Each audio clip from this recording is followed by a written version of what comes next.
you very much, Dr Llywydd, and it's a pleasure to take part in this debate this afternoon, and I'm proudly wearing my Marie Curie badge, the daffodil in support of their work.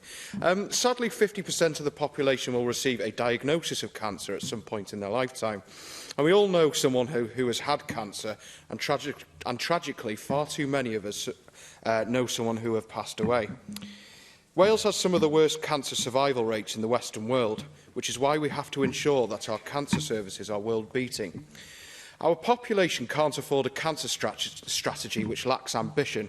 As my colleagues have alluded to, the problems in our cancer pathways predate the pandemic, and that many of the issues facing our NHS, many of these problems could be put down to staffing issues, or rather the lack of coherent workforce planning. We all know that early diagnosis is key to long-term cancer survival, yet we have lowest numbers of consultant radiologists per 100,000 patients of anywhere in the UK.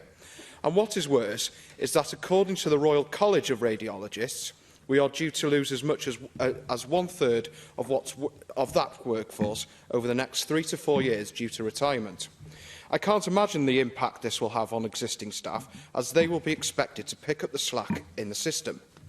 We know that the National Cancer Clinical Director for Wales has stated that the service will have to run at about 130% of capacity just to catch up to where we were pre-pandemic.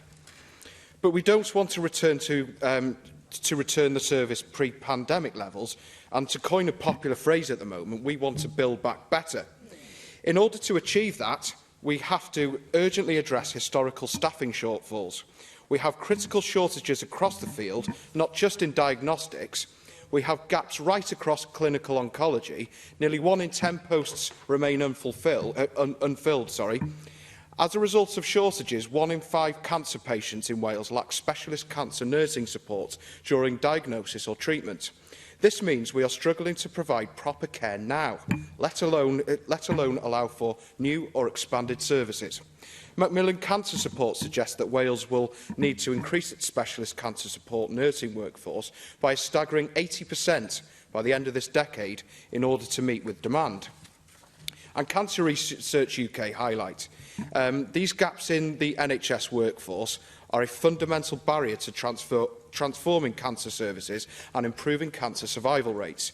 Yet, despite the well-founded concerns raised by the third sector and clinical cancer leads, the Welsh Government has no plan for the specialist cancer workforce. In fact, the workforce strategy for health and social care fails to even mention cancer, one of the biggest health issues facing our nation, and this Welsh Government has no plan to tackle it. Unless ministers grasp the nettles and address these concerns, then cancer will continue to be a death sentence for far too many.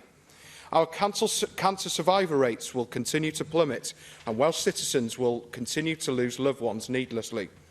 It's time we had an ambitious cancer strategy with an aim of eradicating needless cancer deaths and a plan to deliver workforce to meet the future needs of cancer patients, and a plan to support patients throughout their cancer journey from diagnosis to cure. A plan that builds in capacity to both meet the challenges of the COVID backlog and builds in capacity for future pandemics. And I urge members to back our motion today.